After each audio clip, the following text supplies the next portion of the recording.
जय हिंद प्यारे साथियों। आप सभी लोगों का परिवर्तन क्लासेज मगहर के ऑफिशियल यूट्यूब चैनल पर सभी लोगों का स्वागत है। चलिए आज हम लोग स्टार्ट करते हैं। जैसा कि हम लोग पीछे 16 सेट हम लोग कर चुके हैं। आज हम लोग जो पढ़ेंगे वो है एमटीएस यूपीपी का आपका प्रीवियस ईयर का क्वेश्चन है, जिसमें एमटीएस का जो आपका क्वेश्चन है वह आपका 1/9/2023 का है, यानी कि 1 सितंबर 2023 का जो मॉर्निंग शिफ्ट का हुआ था फर्स्ट शिफ्ट में, उसका कुछ क्वेश्चन है। और उसके साथ साथ में जो यूपीपी का पेपर हुआ है आपका 18 18 फरवरी को नियर अबाउट, उसका आपका कुछ क्वेश्चन है। हम लोग दोनों क्वेश्चनों को हम लोग देखेंगे और आगे चलते हैं क्वेश्चनों की तरफ। हम लोग देखिएगा, सबसे पहले क्वेश्चन क्या आता है देख लेते हैं। एक कह रहा है एक धातु के गोले का व्यास 6 सेंटीमीटर है, इसे पिघलाकर एक तार बनाया जाता है जिसके अनुप्रस्थ काट का व्यास 0.4 सेंटीमीटर है। फिर कह रहा तार की लंबाई मीटर में निकालना है, ये बात ध्यान रखिएगा। यहां पर सबसे पहला नंबर क्या करेंगे, जो मीटर में दिया जाता है, ये जो किस में पूछ रहा है यह भी बहुत ध्यान दिया करिएगा आप लोग। यहां से क्या करेंगे हम लोग, देखिएगा ये पूछ रहा है मीटर में। अगर आपसे ये मीटर में पूछ रहा है तो आपको मीटर में ही निकालना पड़ेगा। तो हम लोग क्या करते हैं, हम यहाँ पर जब सेंटीमीटर दिया है, ये भी सेंटीमीटर में दिया है, तो दोनों को लेकर के हम पहले सेंटीमीटर में मान निकाल लेते हैं, फिर उसको हम लोग मीटर में चेंज कर देंगे। अब देखिए क्या बोला था, कह रहा है एक धातु के गोले का व्यास, गोले का व्यास दिया गया है। गोला कैसा होता है, तो गोला आपका कुछ इस प्रकार से होता है। इसका व्यास दिया गया, व्यास का मतलब ये होता है जो उसके केंद्र से, उसके सेंटर से जाती हो, एक तरफ से लेकर के दूसरी तरफ जाकर के परिधि पर मिल जाती हो, उसी को हम लोग क्या बोलते हैं, इसको हम लोग बोलते हैं व्यास। लेकिन यहां पर जब व्यास 6 सेंटीमीटर दिया गया है तो हमें क्या करना है, तार बनाया जाता है।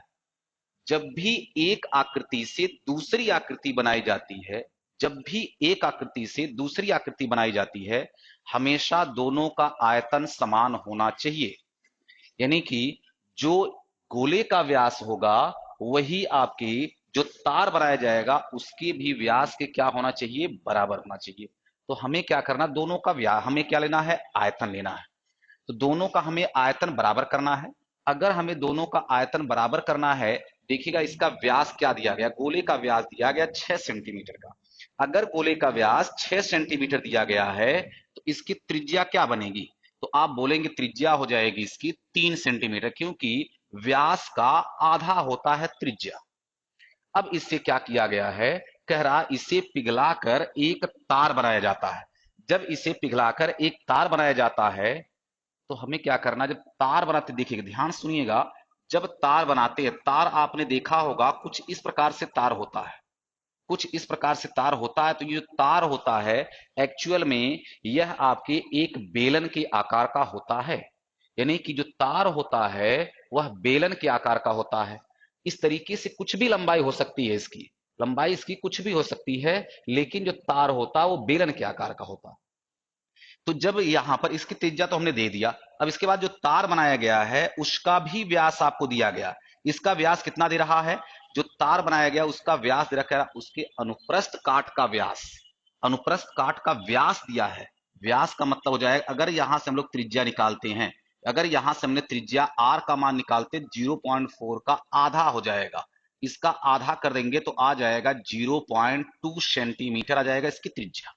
किसकी त्रिज्या आ गया है, वह आ चुका है, किसके त्रिज्या आ चुका है, ये जो हमने तार बनाया उसकी त्रिज्या आ चुका है 0.2 सेंटीमीटर। और गोले का जो त्रिज्या आया हुआ है 3 सेंटीमीटर का हो गया है। अब इसका जो आयतन होगा इसके आयतन के बराबर कर दीजिएगा। तो गोले का जो आयतन होता है वह होता है 4/3 पाई आर क्यूब होता है।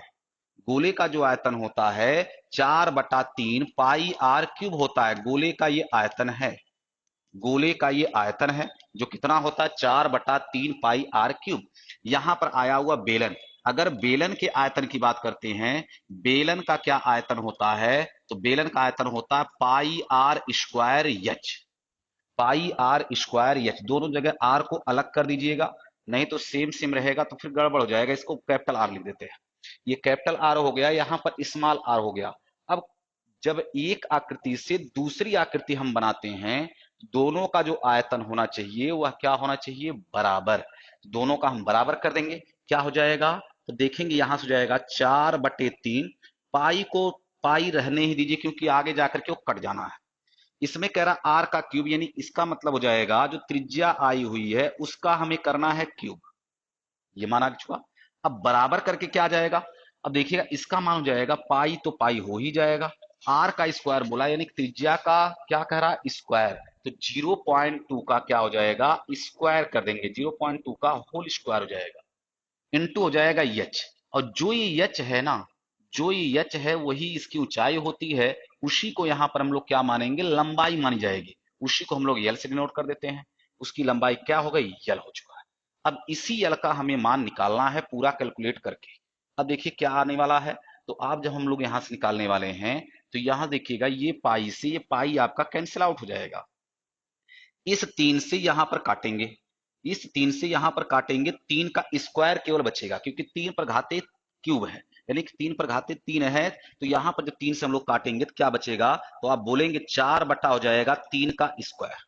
क्यों, क्योंकि 3 से एक 3 आपका कट जाएगा, बराबर हो जाएगा क्या चीज, 0.2 का होल स्क्वायर करेंगे, यानी कि 2 का जो स्क्वायर होता है वह आपका आता है 4।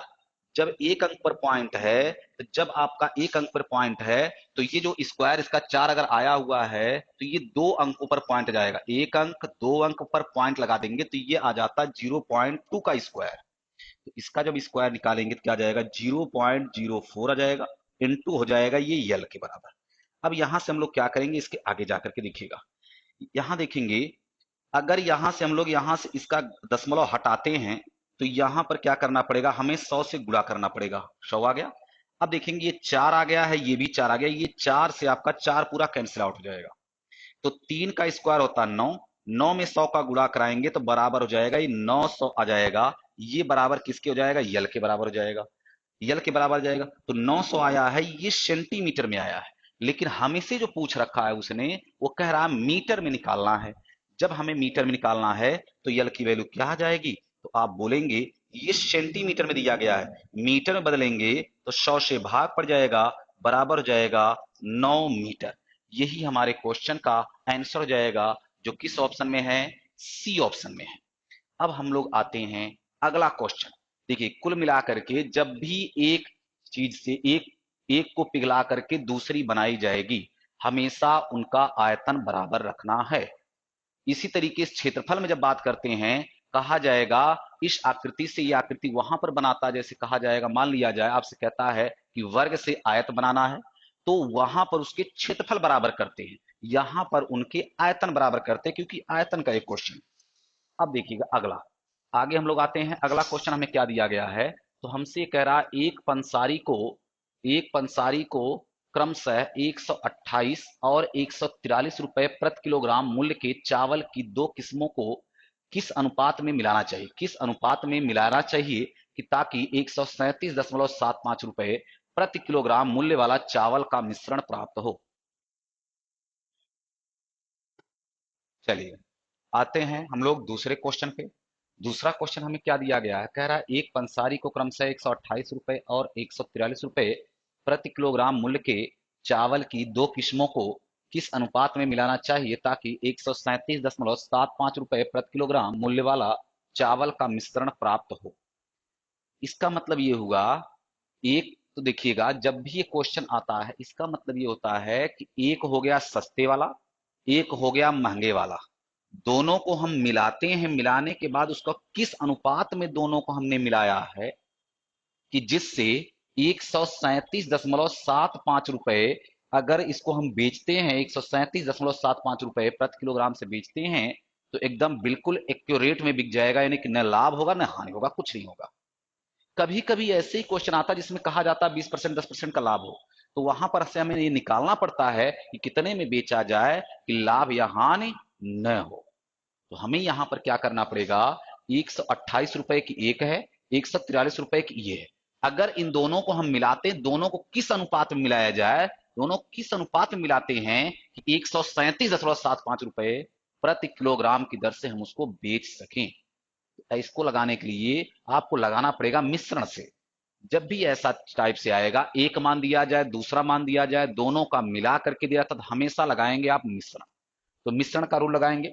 मिश्रण का रूल क्या कहता देखिएगा, 128 रुपया एक है, ये हो गया 128 रुपया, और एक हो गया है 143 रुपया।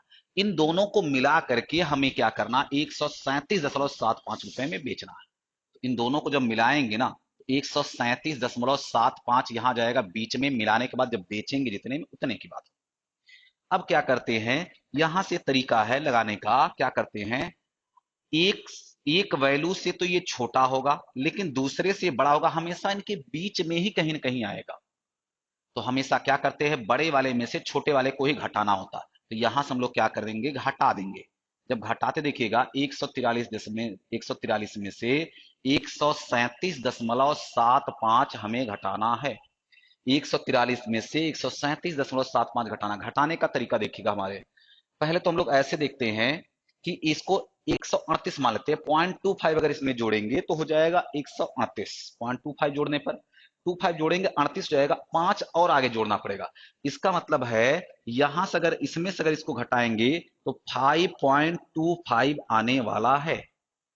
अब इसमें से घटाइएगा, अब इसमें से इसको हमें घटा देना है। 137.75 में से 128 घटा देंगे तो हमारा मान जाएगा 9.75 जाएगा। कैसे, क्योंकि 128 में 9 जोड़ेंगे तो 37, 137 हो जाएगा, और 0.75 और जोड़ देंगे तो मान जाएगा 9.75। यहां से क्या करते हैं, इन्हीं दोनों का हमें रेशियो लेना है। रेशियो लेंगे तो यहां दशमलव से ये वाला दशमलव हट जाएगा, दोनों हट गया, दोनों जगह से है जब दशमलव लेंगे तो। यहां से इसके बाद क्या करेंगे, हमने इन दोनों को काट दिया। काटेंगे किससे काटेंगे आप, 25 से फिलहाल आप काट सकते हैं, लेकिन हमें अगर काटना होता तो हमें ये दिख रहा है 75 से दोनों की दोनों संख्याएं कट रही हैं। 75 से दोनों की दोनों संख्याएं कट रही हैं। फिलहाल आप 25 से अगर काटना चाहते तो कोई दिक्कत नहीं, 25 से काट लीजिए। 25 दूना हो जाएगा 50, बचेगा 2 5, 25 से कम हो जाएगा 25।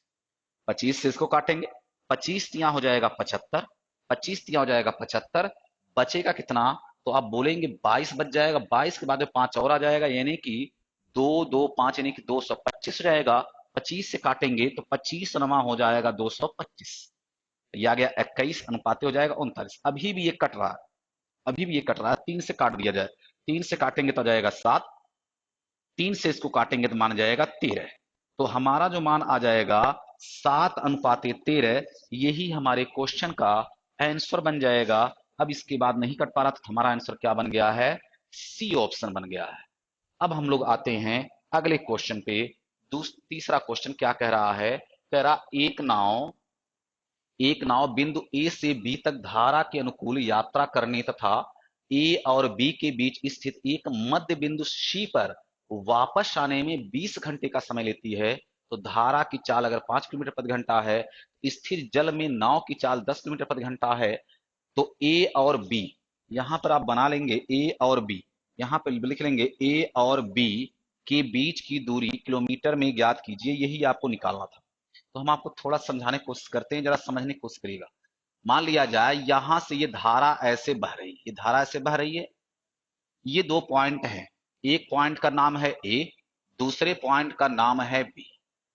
ये धारा बह रही इस तरीके से, और इसकी स्पीड दिया गया है 5 किलोमीटर प्रति घंटा। यहां पर जब ये नाव बस जा रही है तो एक बार ए से बी तक जाएगी और फिर बी से वापस आएगी।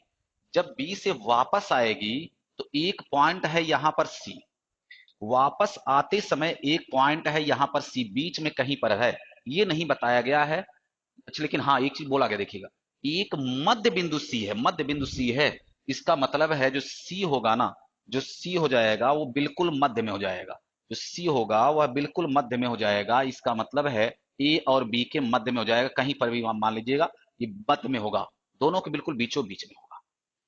अब हम आपसे कहते हैं कि हमने ये कहा, क्या कहा, ए से बी की जो दूरी है ये मान लेते हैं हम अपनी तरफ से, ए से बी की दूरी को हमने क्या मान लिया, ए से बी की दूरी को हमने मान लिया अपनी तरफ से 2x मान लिया। अब आप कहेंगे काहे 2x माने हैं, हमने 2x इसलिए माना है क्योंकि आगे जाके हमें जब आधा करना पड़ेगा तो फिर दिक्कत हो जाएगी, अगर x मानेंगे तो, इसलिए हमने 2x मान लिया।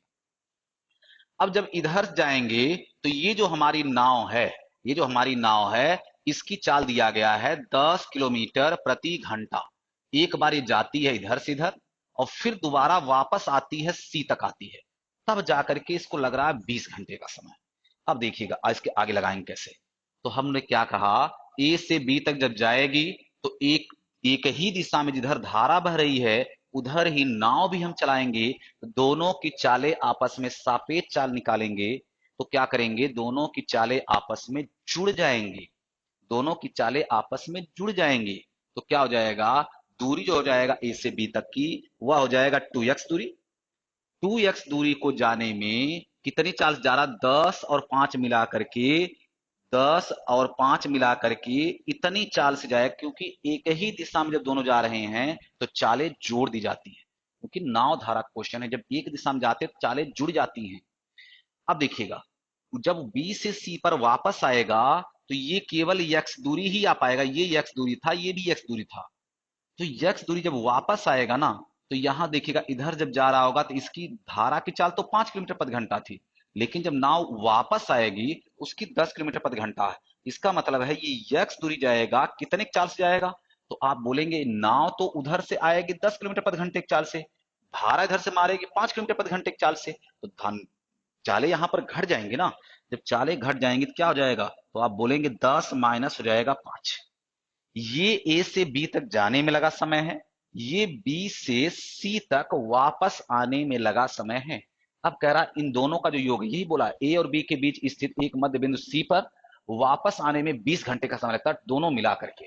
जब दोनों मिला करके 20 घंटे का समय लगता है, दोनों को हमने जोड़ दिया और ये हमने लिख दिया 20 घंटे के बराबर हो गया, ये 20 घंटे के बराबर।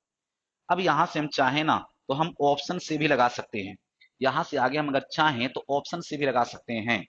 तो ऑप्शन से अगर लगाना है तो ऑप्शन को आप उठाइए, जो ऑप्शन आपका सेटिस्फाई कर जाएगा वही आंसर हो जाएगा। अगर ऑप्शन से आप नहीं लगाना चाहते हैं तो आप क्या कर सकते हैं, यहां से x को कॉमन ले लीजिए। अगर x को हमने कॉमन लिया तो बचेगा क्या, अंदर हो जाएगा ये 2 बटा हो जाएगा ये 15 के, प्लस जाएगा 1 बटा हो जाएगा ये 5 के, बराबर हो जाएगा ये 20 घंटे के बराबर। बस यहां से x की वैल्यू निकालना, 15 और 5 का एलसीएम ले लेंगे। 15 और 5 का एलसीएम क्या हो जाएगा, तो आप बोलेंगे 15 और 5 का ऐसे भी निकाल सकते हैं एलसीएम, यहाँ पर 3 से ऊपर नीचे गुणा कर दीजिए, 3 से ऊपर नीचे गुणा कर दिए, 3 से नीचे 3 से ऊपर गुणा करिएगा तो क्या हो जाएगा, 15 नीचे बन गया, इसका भी 15 नीचे, इसका भी 15 नीचे, तो 15 तो आ ही जाएगा। यहाँ से जाएगा 2 और प्लस हो जाएगा यहाँ से 3, बराबर हो जाएगा 20 के बराबर। तो 2 3 हो जाएगा ये 5, 5 से आप इसको काटेंगे तो मान जाएगा 3, 3 से 20 में गुणा कराएंगे तो x की वैल्यू आ जाएगा 20 तिहाई हो जाएगा 60 किलोमीटर। ये तो आएगा x की वैल्यू। अब गलती से भी गलती ना करिएगा कि 60 आप आंसर लगा दीजिएगा, फिलहाल 60 ऑप्शन में नहीं दिया है, अगर 60 ऑप्शन में देता तो हो सकता कुछ लोग यहां से गलती लगा सकते थे। तो 60 तो आंसर नहीं होगा, लेकिन हमने दूरी जो टोटल माना ए से बी तक की दूरी वह है 2x, 2 गुणा हो जाएगा 60, 2 गुणा 60 करेंगे तो मान जाएगा 120 किलोमीटर आपका ए से बी तक की दूरी आ जाएगा। अब हम लोग चलते हैं अगले क्वेश्चन। अगला क्वेश्चन क्या दिया गया है देखिएगा, कह रहा है एक ट्रक चालक ने 3 घंटे तक 60 किलोमीटर प्रति घंटा की चाल से गाड़ी चलाई, फिर वह 1 घंटे के लिए रुक गया और कहीं नहीं गया, फिर उसने 60 किलोमीटर प्रति घंटा की चाल से 4 घंटे गाड़ी चलाई और चालक की औसत चाल क्या थी। एक चीज आप ध्यान रखिएगा, जब चालक मान लीजिए निकलता है, मान लिया जाए चालक अगर कहीं से भी, अगर ट्रक ड्राइवर यही है, ट्रक का ड्राइवर है, अगर ए स्थान से उसे बी स्थान तक गया है, ए स्थान से बी स्थान तक वो जा रहा है, तो एक बार ये चला कहीं पर बीच में रुक गया, थोड़ा सा विराम लेने लगा, वहां पर क्या किया, चाय पानी करने लगा, चाट चाट पकौड़ी खाने लगा, है ना। उसके बाद में क्या करता है, वह 3 घंटे ऐसे चला है, जब वो 3 घंटे चला है 60 किलोमीटर प्रति घंटे की चाल से चला है, तो 3 घंटे अगर चला है 60 किलोमीटर प्रति घंटे की चाल चला है तो कितनी दूरी गया होगा, अरे 3 गुणा 60 यानी कि ये दूरी रहा होगा ना। एक बार तो ये दूरी चला है उसने, फिर यहां पर उसने क्या कर दिया है, थोड़ा नाश्ता पानी करने के लिए रुक गया, फिर 1 घंटे तक रुकने के बाद कह रहा फिर 1 घंटे के लिए रुक जाता है और कहीं नहीं गया, 1 घंटे के लिए रुका रहा वहां पर, फिर क्या करा उसने 60 किलोमीटर प्रति घंटे की चाल से अगले फिर 4 घंटे गाड़ी और चलाई है। इसका मतलब इसके आगे वह और जाएगा, लेकिन जब वो आगे जा रहा ना तो ये 4 घंटे गाड़ी चलाई है, 4 घंटे चला करके तब बी पर पहुंचा है। तो अगर ये 4 घंटे गाड़ी चलाएगा और सेम उसी स्पीड से चलाएगा तो अब तो दूरी इतना गया होगा ना आगे जाकर के। इसका मतलब क्या हो जाएगा, ये 3 गुणा 60 यहां पर दूरी चला है और 4 गुणा 60 यहां पर दूरी चला है, उसके द्वारा कुल टोटल कितना दूरी चला गया। अब वो यहाँ पर जब बी पर पहुंच जाता, अपने गंतव्य पर पहुंच जाता, जहां पर उसे जाना था, जब वो अपने लक्ष्य पर पहुंच जाता है तो उसके बाद में क्या हुआ है, टोटल देखिएगा। औसत चाल हमसे पूछा गया है, औसत चाल पूछा गया है। औसत चाल जब भी आपको निकालना होता है, एवरेज स्पीड, जब भी एवरेज स्पीड आपको निकालना है तो हम लोग क्या करते हैं, कुल चली गई दूरी, कुल चली गई दूरी कितना हो जाएगा, तो आप बोलेंगे 3 × 60 और 4 × 60, कुल चली गई दूरी, टोटल डिस्टेंस, टोटल डिस्टेंस अपान हो जाएगा टोटल टाइम, यानी टोटल टाइम कितना लगा हुआ है। ये इसका डायरेक्ट फार्मूला होता है। अब हम लोग यहां पर हम मान इसका रख देते हैं, क्या हो जाएगा, टोटल डिस्टेंस, टोटल डिस्टेंस कितनी हो जाएगी, 3 × 60 और 4 × 60, दोनों को जोड़ देंगे। जब जोड़ेंगे ना तो 60 इसका कॉमन जाएगा, तो 3 और 4 जुड़ करके ही तो आएगा, यानी कि 7 गुणा हो जाएगा 60, ये हो जाएगी टोटल दूरी, 7 × 60। फिर से हम आपको एक बार बता रहे हैं, 60 दोनों में कॉमन हो जाएगा, 4 इसका 3 इसका, दोनों को जोड़ देंगे 7, 7 गुणा हो जाएगा 60, ही हो जाएगा टोटल दूरी। अब समय कितना लगाया है, 3 घंटा तो पहले चला था, 4 घंटा आगे चला है, और 1 घंटा उसने चाय पकौड़ी खाने में लगाया है, यानी कि मिला करके टोटल 3 4 7 और 1 मिला करके 8 घंटे वो टोटल लगाया हुआ है, 8 घंटे उसका खपत हुआ। जब 8 घंटे खपत हुआ है तो यहां से क्या करेंगे, जब हमें औसत चाल निकालना तो यहां से अब इसको सिंप्लीफाई कर देना, वही हमारे क्वेश्चन का आंसर बनेगा। क्या बनेगा देखिएगा, इसको हम लोग क्या करते हैं, 4 से काट लेते हैं, 4 से काटेंगे तो 4 दुना हो जाएगा 8, 4 से इसको काटेंगे तो हो जाएगा मान 15, 15 7 में गुणा कराएंगे, 15 सत्ते हो जाएगा 105, 15 सत्ते हो जाएगा 105 में 2 से भाग देंगे तो मान जाएगा 52.5 किलोमीटर प्रति घंटा। यही आपके क्वेश्चन का आंसर बनेगा, जो किस ऑप्शन में आपको दिया गया है, तो आप बोलेंगे ये हमें ऑप्शन दिया गया डी ऑप्शन में। अब हम लोग आते हैं इसके बाद अगले क्वेश्चन में। अगला क्वेश्चन हमें क्या दिया जा रहा है, देखते हैं क्या दे रहा है। कह रहा है क्वेश्चन में कि दो व्यक्ति क्रमशः 77 सेंटीमीटर और 88 सेंटीमीटर के कदम बढ़ाते हैं, यदि वे दोनों कदम बढ़ाते हुए साथ में चलना शुरू करते हैं तो उसे न्यूनतम कितनी दूरी सेंटीमीटर में, बात ध्यान रखिएगा, सेंटीमीटर में तय करनी चाहिए ताकि वे दोनों फिर से हम कदम का मतलब होता है एक साथ में दोनों मिल जाएं, दोनों का कदम एक साथ मिल जाए।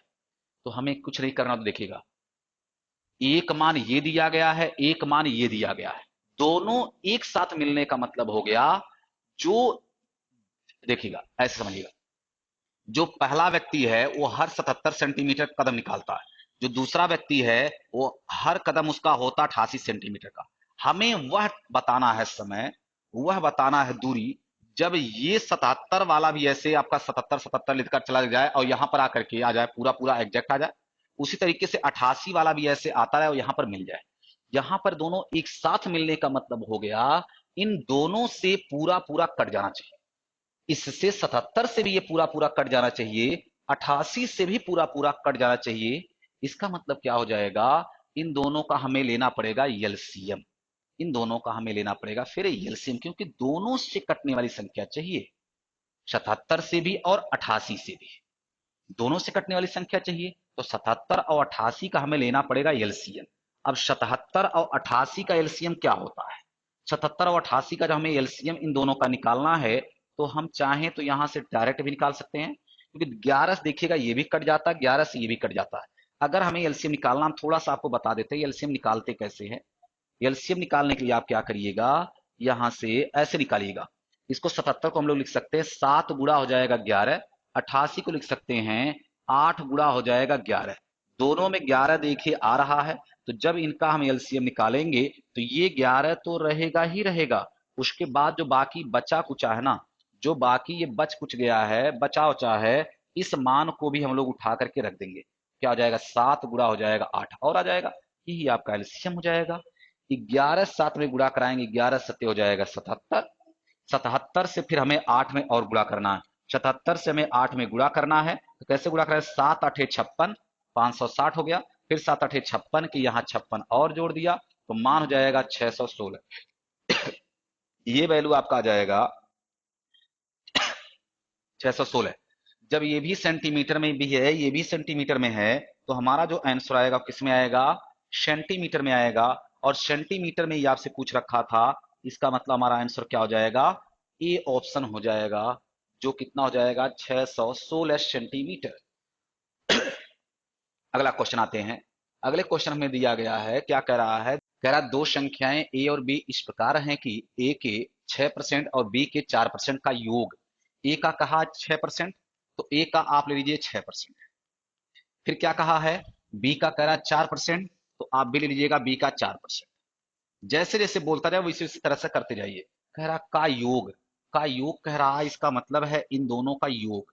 कह रहा है इन दोनों का जो योग ये आता है, कह रहा है ए के, यहाँ पे देखिएगा थोड़ा मिसप्रिंट हुआ है, यहाँ पे रहेगा ए के 7%, ए के 7%, ए के 7%, ए का 7% ले लीजिएगा।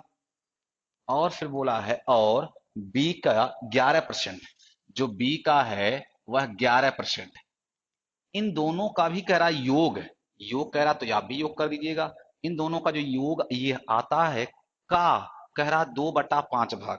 का बोला है 2/5 भाग, इसका मतलब इस पूरे का 2/5 भाग इसके बराबर है, यानी कि इसके बराबर हो जाएगा। तो आपसे पूछा है ए और बी का अनुपात पूछा, तो ए और बी का अनुपात हमें निकालना है। कैसे हम लोग मान निकालेंगे, देखिएगा हम आपको समझाने की कोशिश करते हैं। देखिए परसेंटेज यहां भी है, परसेंटेज यहां भी है, परसेंटेज इसमें भी है, परसेंटेज इसमें भी है, हर जगह जब परसेंटेज है तो परसेंटेज जब हम कॉमन लेंगे ना तो कट जाता है वो। तो क्या हो जाएगा, यहां से जाएगा 6a, 6a प्लस हो जाएगा 4 से बी में गुणा कराएंगे 4b, और बाहर से आ जाएगा ना ये 5, देखिएगा उधर से इधर आएगा। जब इधर से इस साइड में आएगा तो ये हो जाएगा बटे में है तो इधर आएगा गुणे में हो जाएगा, तो यहां हो जाएगा गुणे करके हो जाएगा 5 बराबर जाएगा। 7 से ए में गुणा कराएंगे 7a, प्लस जाएगा 20 से 11 में गुणा कराएंगे 11b, और बाहर से आ जाएगा ना 2 किया जाएगा, तो ये 2 हो गया। अब हमें क्या करना, हम यहां से अब इसके बाद में बहुत ज्यादा हम सॉल्व नहीं करेंगे, आपको हम डायरेक्ट बताएंगे यहां से लगाना, और आपको भी सेम इसी तरीके से ही करना। देखिएगा ध्यान से सुनिएगा, 5 से ए वाले टर्म में गुणा कराएंगे, 5 छक्का हो जाएगा 30, 5 छक्का हो जाएगा 30 के, और यहां पर भी ए वाले में गुणा कराएंगे, 2 से 7 में गुणा कराएंगे, 7 दुना हो जाएगा 14a, उधर आ जाएगा 14a, इधर आया है 30a, तो 14a उधर से हमारा इधर आएगा, 14a उधर से इधर आएगा, तो क्या हो जाएगा, तो आप बोलेंगे 16a आ जाएगा, 16a आ जाएगा।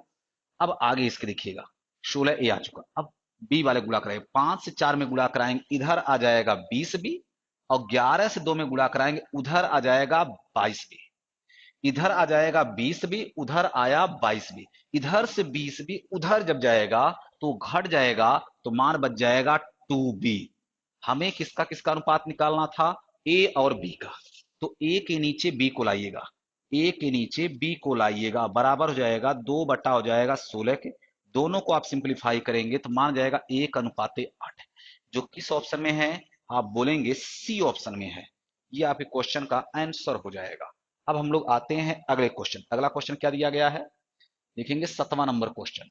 कह रहा है क्या चीज क्वेश्चन में, कि एक धनराशि चक्रवृद्धि ब्याज पर 3 वर्ष के बाद 4460 रुपए और 6 वर्ष के बाद 6690 रुपए हो जाती है। यहां से आपका अब यूपीपी का क्वेश्चन स्टार्ट होता है।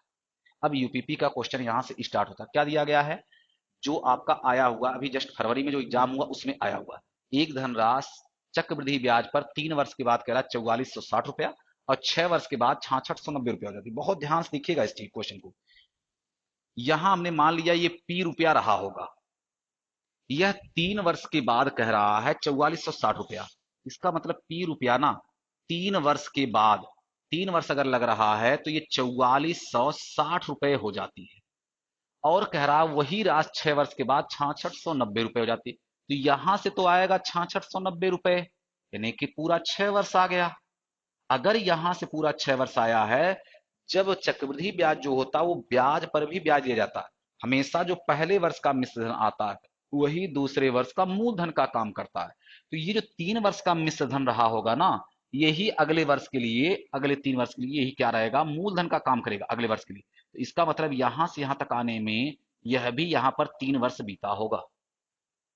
तो हम लोग क्या करते हैं, 3 वर्ष बीता है तो इसी 3 वर्ष का हम लोग निकालेंगे मल्टीप्लाइंग फैक्टर। अब ये मल्टीप्लाइंग फैक्टर क्या होता है, जितनी राशि हो जाती है उसमें पहले वाले से भाग दीजिए, जितनी राशि हो जाती है उसमें उसके जस्ट पहले वाले से आप भाग दे दीजिएगा। आप भाग देते हैं तो जो भाग देने पर रेशियो ये बनता है ना, इसी रेशियो में वह राशि हर 3 साल में आगे बढ़ेगी। यहां शून्य से शून्य कट जाएगा। यहां देखिएगा 223 से काट देंगे, 223 इसको काटेंगे 3 बार में, 223 इसको काटेंगे 2 बार में कट जाएगा, 223 इसको काटेंगे 3 बार में, 223 इसको काटेंगे 2 बार में कट जाएगा। ये इस तरीके से काट गया। इसका मतलब है 3 वर्ष का मल्टीप्लाइंग फैक्टर जो आया 3 वर्ष का है, ध्यान रखिएगा। 3 वर्ष का मल्टीप्लाइंग फैक्टर 3/2 है। तो अगले अगर हम 3 वर्ष का निकालते हैं ना, तो उसमें इस राशि में 3/2 का गुणा करा देंगे, हमारा राशि आ जाएगा। लेकिन हमें पी रुपया से इतना रुपया हुआ था, ये भी 3 वर्ष में हुआ था। अगर ये राशि यहां से यहां हो रही है 3/2 गुना होगा, तो ये पी रुपया जो रहा होगा यह भी तो 3/2 गुना होकर के 4460 रुपया हुआ होगा। इसका मतलब हो जाएगा पी की वैल्यू आ जाएगा, पी का 3/2 जो आएगा यही 4460 के बराबर हो जाएगा। बस हमें यही मान निकालना था। इसके आगे हम लोग सोल्व कर देंगे। देखिए 2 से गुणा कराएंगे इधर, पी की वैल्यू निकालेंगे, क्या हो जाएगा 44 से गुना हो जाएगा 8800 और 60 गुना हो जाएगा 120। 8800 में 120 जोड़ेंगे तो 8920 आ जाएगा आपका। यह आ जाएगा आपका गुणा करके, 3 से भाग देंगे, 3 से आप भाग दीजिएगा। जब भी हम देखिएगा 8900 ये 20 है, इसका मतलब है 9000 से छोटा है। अगर 9000 से छोटा है 3 से भाग देंगे तो वैल्यू हमारा 3000 से कम ही आएगा, 3000 से ऊपर नहीं जा पाएगा, 3000 से ऊपर नहीं जा पाएगा। अब ध्यान से सुनिएगा और भी चीजें। ये 9000 से 80 कम है, 9000 से 80 कम है, तो 80 का बटा 3 कम होगा। यानी कि 80 में अगर आप 3 से भाग देते हैं तो लगभग ये आपका आ जाता है 26 से 2/3 आता है। इसका मतलब क्या हो जाएगा 3000 से 26 सही 2/3 कम हो जाएगा। तो ये अप्रोक्स में जो वैल्यू आएगा 3000 में से 26 सही 2/3 कम होगा, तो ये तो केवल 8 ही कम है। हमारा डी ऑप्शन केवल कम है 26 सही 2/3। इसका मतलब हमारा आंसर क्या हो जाएगा 2973 आ जाएगा 33। ये घटाना था। जब आप घटाएंगे तो यही मान हमारे सामने आ जाएगा, जो कितना आ जाएगा 2973.3। एग्जैक्ट वैल्यू नहीं निकालना था, अनुमानित पूछा है, नियर अबाउट में पूछ रखा है, तो हमारे क्वेश्चन का आंसर क्या बनेगा 2973.33 आ जाएगा। अब हम लोग आते हैं अगले क्वेश्चन में। अगला क्वेश्चन हमें क्या कह रहा है, कह रहा 3 साझेदार हैं, पी क्यू और आर एक व्यवसाय शुरू करते हैं। पी की पूंजी का 2 गुना क्यू की पूंजी के 3 गुने के बराबर है। पी की पूंजी का 2 गुना, यानी कि पी का जो भी पूंजी रहा होगा उसका 2 गुना क्यू की पूंजी के 3 गुना के क्या है बराबर है, ये बोला है। तो यहां से हम लोग क्या करेंगे, पी और क्यू का ना रेशियो निकाल लेंगे। तो क्या जाएगा 3 बटे हो जाएगा 2 के, 3 बटा हो जाएगा 2 के। अब देखिए और कह रहा है क्यू की पूंजी आर की पूंजी के 4 गुना के बराबर है। जो क्यू की पूंजी है आर की पूंजी के 4 गुना के क्या है बराबर है। तो यहां से ना क्यू और आर का भी हम रेशियो निकाल लेते हैं, तो मान जाएगा 4 अनुपाते हो जाएगा 1, 4 अनुपाते हो जाएगा 1 के। यहां से मान आ जाएगा क्यू बटा आर का जो मान आ जाएगा 4 बटा हो जाएगा 1 के। यहां से हमें कुल मिलाकर के पी क्यू और आर की जो पूंजी लगाई गई है उसका अनुपात निकाल लीजिए। तो देखिएगा इसका लगाने का तरीका ये है, इन दोनों में आप क्या करिएगा रेशियो निकाल लीजिएगा। या रेशियो आप दो सारे तरीके से निकाल सकते हैं। कैसे निकाल सकते हैं, क्यू का मान यहाँ पर 2 है, क्यू का मान यहाँ पर 4 है, दोनों जगह बराबर बना दीजिए।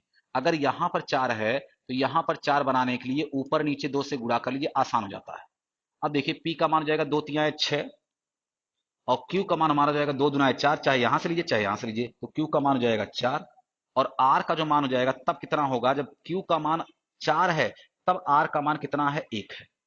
ये हमारा हो जाएगा रेशियो, यही हमारा हो जाएगा रेशियो, जो कितना आ रहा होगा 6:4:1 का जाएगा। ये पूंजी का अनुपात है, और जिस अनुपात में पूंजी होती है उसी अनुपात में उसके लाभ का भी वितरण किया जाता है। तो लाभ का भी वितरण करेंगे उसी अनुपात में, तो 6 4 10 और 1 हो जाएगा 11। यानी कि लाभ कितना मिला हुआ है टोटल, कह रहा है वर्ष के अंत में 27,500। एक चीज और ध्यान रखिएगा, जब यहां पर वर्ष के अंत में बोला है इसका मतलब हो जाएगा हर जगह समय समान है। जो इसके लिए समय होगा वही इसके लिए समय होगा, वही इसके लिए समय होगा। अगर पूरे वर्ष की बात करते हैं यहाँ 12 महीने, 12 महीने से अगर गुणा भी आप कर देते हैं ना, अगर आपने गुणा भी कर दिया तो भी हमारा मान क्या जाता है, ये 12 12 12 सब कट जाएगा, सब जगह से कट ही जाएगा। अनुपात तो हमारा 6 4 1 का ही आएगा। इसीलिए हमने यहाँ पर गुणा नहीं करवा, क्योंकि समय सबके लिए समान था। तो यहाँ 11 की वैल्यू हो जाएगा 27,500 के बराबर।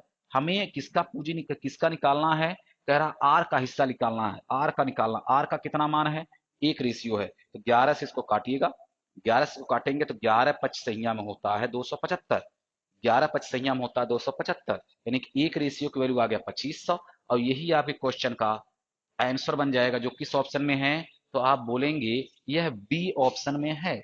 आगे हम लोग चलेंगे, अगला क्वेश्चन हमें क्या दिया गया है, 9वां नंबर क्वेश्चन क्या कह रहा है, छह संख्याओं का औसत, छह संख्याओं का औसत 3.75 है, उनमें से दो संख्याओं का औसत 3.2 है, जबकि अन्य दो संख्याओं का औसत 3.55 है, शेष दो संख्याओं का औसत क्या है।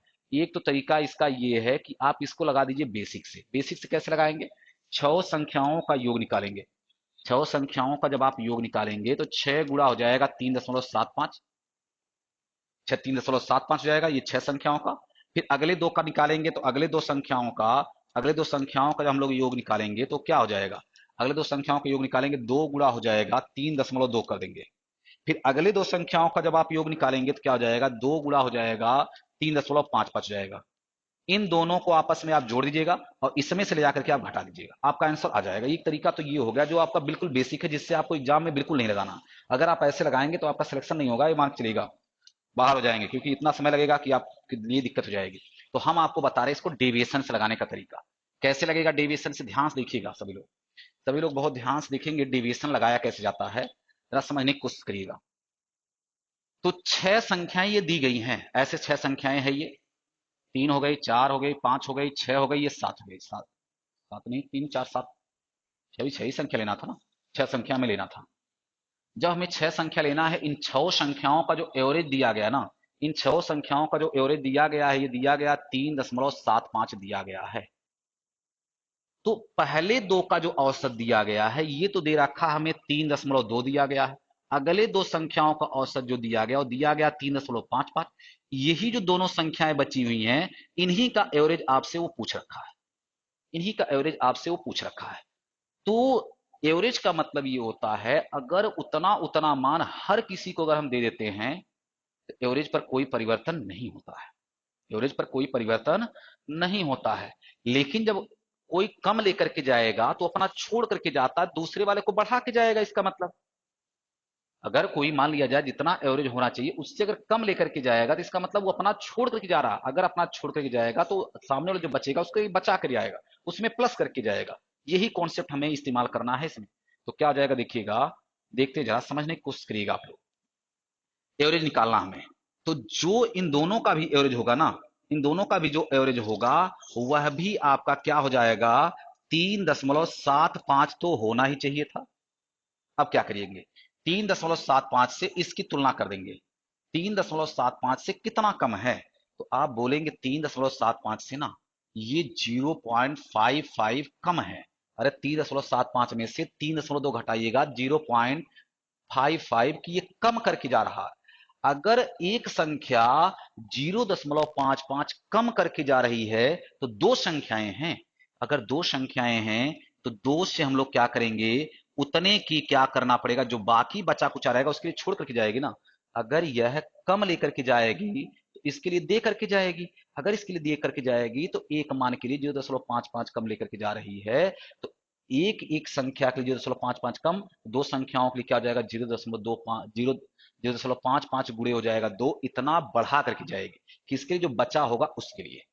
अब देखिएगा इसका तुलना करिएगा, इस वाले से भी तुलना करिएगा। अगर इस वाले से हम तुलना करते हैं, 3.75 से 3.55 हो गया, कितना कम हुआ, आप बोलेंगे ये जो कम हो रहा है 0.2 की कमी हो रहा है। 0.2 की 0.2 यानी कि इसमें से इसको घटाएंगे 0.2 कम हो रहा है। एक बार में 0.2 कम हो रहा है। दो संख्या यहां पर भी है, तो दो संख्याओं के लिए, हर एक संख्या के लिए, एक एक संख्या के लिए 0.2 कम हो रहा है, दो संख्याओं के लिए 0.2 का दो बार का वृद्धि हो जाएगा, तो दो बार का वृद्धि हो जाएगा और इसको आप क्या कर देंगे प्लस। और ये जो टोटल मान आएगा ये कितनी संख्या में बढ़ जाएगा, आप बोलेंगे एक एक मिला करके दो संख्याओं में बढ़ जाएगा, दो संख्याएं। यही टोटल डेविएशन होता है।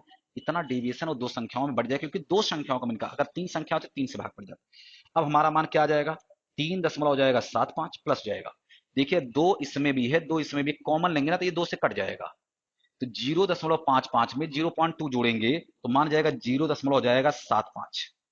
अब 0.75 3.75 में जोड़ेंगे तो मान हमारा आ जाएगा 4.5, और यही हमारे क्वेश्चन का आंसर हो जाएगा, जो किस ऑप्शन में है, सी ऑप्शन में है। अब हम लोग आते हैं अगले क्वेश्चन पे। अगला क्वेश्चन क्या दिया गया है, कह रहा है अगले क्वेश्चन में कि एक वस्तु एक निश्चित कीमत पर बेची जाती है। उस कीमत के 2/3 पर बेचने पर व्यक्ति को 10% की हानि होती है।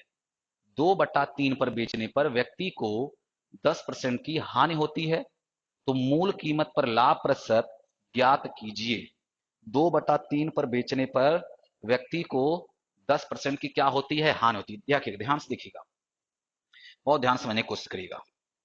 यहां पर क्या कह रहा है, एक वस्तु एक निश्चित कीमत पर बेची जाती है, हमें नहीं पता वो कितने बेची गई है, ठीक है। उस कीमत के 2/3 पर जो जितने में पहले बेची गई, देखिए समझिएगा, यह एक वस्तु है, पहले इसको हमने बेचा, जितने बार भी हमने बेचा होगा उसके 2/3 पर अगर बेचेंगे, अगर यहां पर बेचते तो यहां से लिया गया है, तो कह रहा 10% की हमें क्या हुआ है, हानि हुआ। तो कुल मिला के हमें इन दोनों का हम ले लेते हैं, कुल मिला के हम इन दोनों का ले लेते हैं, तो ज्यादा आसानी रहेगा हमें लेकर के चलने पर। हमने मान लिया उसका जो सीपी रहा होगा ना, वो 100 रहा होगा, 10% की हानि पर बेच रहा है, कह रहा 10% की हानि पर बेचा है। यहां जब इसकी तुलना करेंगे तो यहां पर अगर ये 100 माना हुआ तो ये वाला तो 90 हो जाएगा ना, फिर तो ये वाला मान हो जाएगा 90। लेकिन ये 90 आया कैसे होगा, इस पूरे का जो यहां पर मान आया होगा, इस पूरे का जो मनवा यहां पर आया होगा, इसका तो लिया है 2/3, तब तो आया होगा 90 ना। तो ये जो मान हमारा आया, यहां पर ऐसी वैल्यू होना चाहिए जिसका हमने 2/3 लेने के बाद हमारा 90 आ जाए। तो यहां पर वह क्या वैल्यू होनी चाहिए, तो आप बोलेंगे यहां पर वैल्यू निकालने के लिए अलग से निकाल के दिखा दे रहे हैं। ये वाली वैल्यू अगर निकालना है तो यहां पर अगर थोड़ी देर के लिए यक्स मानते हैं, तो यक्स का 2/3 लेंगे तो ये 90 के बराबर हो जाएगा, 2 से काटेंगे तो आ जाएगा 45। तो यक्स की वैल्यू कितना आ जाएगा, 45 गुणा 3 करेंगे तो मान जाएगा 135। यहां पर इसका मतलब है 135 रहा होगा, यहां पर 135 रहा होगा। तो अब देखेंगे 100 से 135 हो जाएगा, अगर 100 से 135 हो जा रहा है तो यहां पर क्या हो रहा है, लाभ हो रहा है। लाभ हुआ तो कितने का हुआ, आप बोलेंगे 35 का लाभ हुआ है, और 100 पर 35 का लाभ हो रहा है, इसीलिए डायरेक्टली हमारा आंसर हो जाएगा 35% का लाभ हो जाएगा। ठीक है, आज हम लोग यहां तक पढ़ते हैं, फिर बाकी अगले अगले सेशन में हम लोग मिलते हैं। तब तक के लिए सभी लोगों का धन्यवाद।